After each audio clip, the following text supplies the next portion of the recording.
खबर उत्तर प्रदेश के जनपद हाथरस से है। उत्तर प्रदेश में हाथरस जिले के सिकंदराऊ इलाके के फुलराई गांव में आयोजित एक सत्संग में मची भगदड़ से अब तक 122 लोगों की मौत हो चुकी है।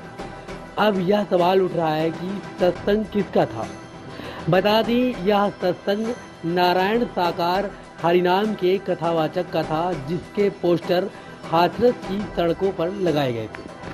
इस कथावाचक को लोग भोले बाबा और विश्व हरि के नाम से भी जानते हैं। जुलाई महीने के पहले मंगलवार को होने वाले आयोजन को मानव मंगल मिलन कहा गया था और उसके आयोजक के तौर पर मानव मंगल मिलन सद्भावना समागम समिति का नाम है।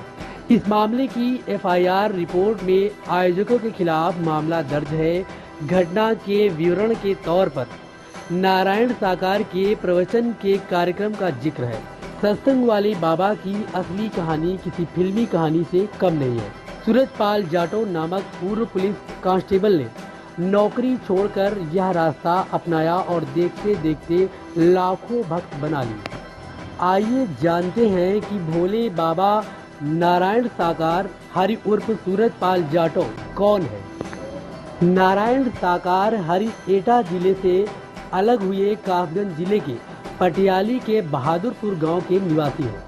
उत्तर प्रदेश पुलिस की नौकरी के शुरुआती दिनों में वे स्थानीय अभिसूचना इकाई एलआईयू में तैनात रहे और करीब 28 साल पहले छेड़खानी के एक मामले में अभियुक्त होने के कारण निलंबन की सजा मिली। निलंबन के कारण सूरजपाल जाटो को पुलिस सेवा से बर्खास्त कर दिया गया था।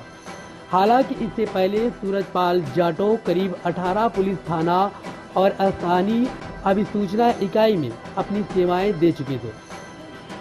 तो वहीं इटावा के वरिष्ठ पुलिस अधीक्षक संजय कुमार बताते हैं कि छेड़खानी वाले मामले में सूरजपाल एटा जेल में काफी लंबे समय तक कैद रहे और जेल से रिहाई के बाद ही सूरजपाल बाबा की शक्ल में लोगों के सामने आए। तो वहीं पुलिस सेवा से बर्खास्त होने के बाद सूरजपाल अदालत की शरण में गए, फिर उनकी नौकरी बहाल हो गई। लेकिन 2002 में आगरा जिले से सूरजपाल ने वीआरएस ले लिया।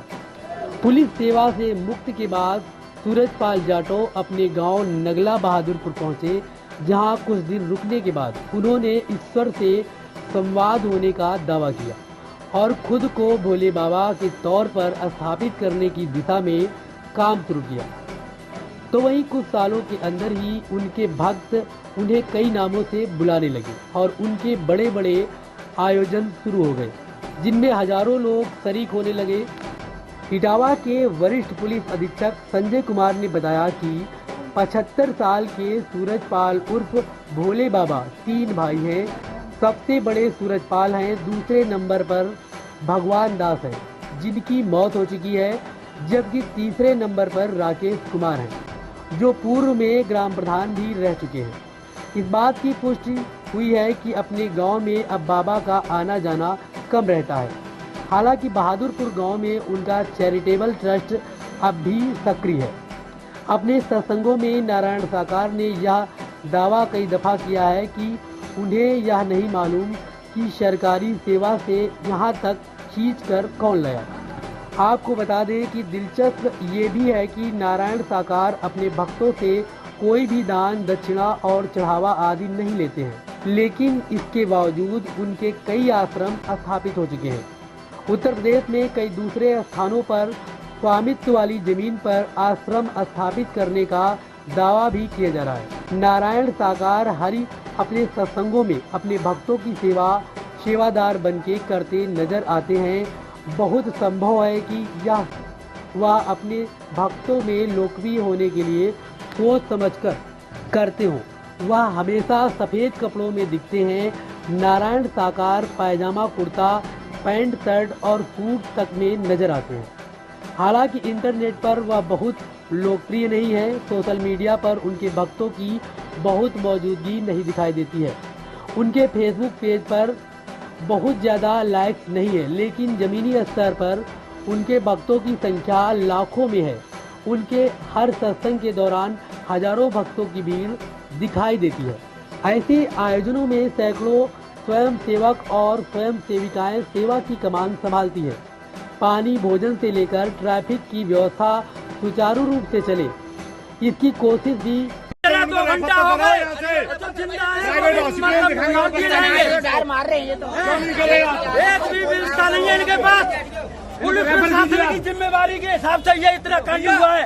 पुलिस प्रशासन ने एक रोड जो बंद था, जाम लगा हुआ था रात 11 बजे से, वो जाम खुलवाया पुलिस प्रशासन ने और उसकी वजह से ये दुर्घटना हुई। 100-150 चले गए। लगभग कितने लोगों की मौत हुई? 100-150 आदमी चले गए, यहाँ से 200 के लमसम चले गए। और ये अभी तक कोई लाइट नहीं,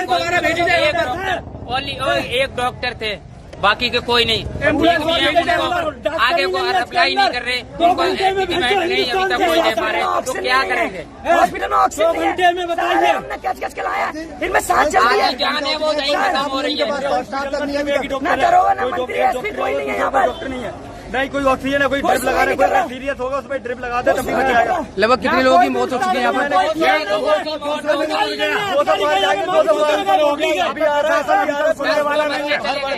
1.5 घंटा हादसे को हो गया, अभी का कोई सीनियर ऑफिसर यहाँ पे मौजूद नहीं है, न कोई सीनियर डॉक्टर यहाँ पे। सीएमओ साहब अभी तक आए नहीं है। 200 मौतें लगभग हो चुकी है, कोई सुनने वाला नहीं है, कोई रेफर करने वाला नहीं है। नगरी चौपट राजा। अभी हमारे पोस्टमार्टम हाउस में जहाँ मैं खड़ा हूँ वहाँ पे 27 सब आ चुके हैं, जिसमें 2 फीमेल हैं, 2 मेल हैं और 25 फीमेल हैं। कुल सब कितने आ चुके हैं? 27। और कुछ घायल भी आए हुए हैं? घायल भी हैं। सर क्या हादसा हुआ है? अभी इस बारे में डिटेल जानकारी नहीं है, ये सब अभी आते जा रहे हैं। और अब जो तो सत्संग के दौरान, हाँ ये सुना है सर, सत्संग में भगदड़ के दौरान। देखिए, बहुत ही दुखद घटना एक हुई है और सिकंदराऊ के पास हाथरस जनपद में एक मुगलगढ़ी गांव है, वहां पे भोले बाबा का प्रोग्राम चल रहा था। ये जो सूचना प्राप्त हुई है उसमें भगदड़ से लोगों की डेथ हुई है। हमारे यहाँ एटा हॉस्पिटल में अब तक 27 डेड बॉडी आ गई हैं, जिसमें 23 महिलाएं हैं, 3 बच्चे हैं और 1 पुरुष की डेड बॉडी है। और कुछ लोग घायल भी आए हैं सर? घायल अभी नहीं आए हैं और ये बहुत दुखद घटना है। भगवान इनकी आत्मा को शांति प्रदान करें। यहाँ पे जो लोग कुछ बॉडी एटा पहुंची है, क्या हाथरस में, अलीगढ़ में और भी जनपदों में? ये अभी हम जानकारी प्राप्त कर रहे हैं, ये जानकारी अभी हमको नहीं है, ये हम जानकारी प्राप्त कर रहे हैं। ये अब हम यहाँ से बैठे कुछ नहीं बता सकते हैं। और यहाँ पे 27 डेड बॉडी आई है, इनके पंचायतनामा की कार्रवाई की हम व्यवस्था कर रहे हैं। कारण क्या बताया जा रहा है? भगदड़ के कारण हुआ है। हाथरस से ब्यूरो रिपोर्ट।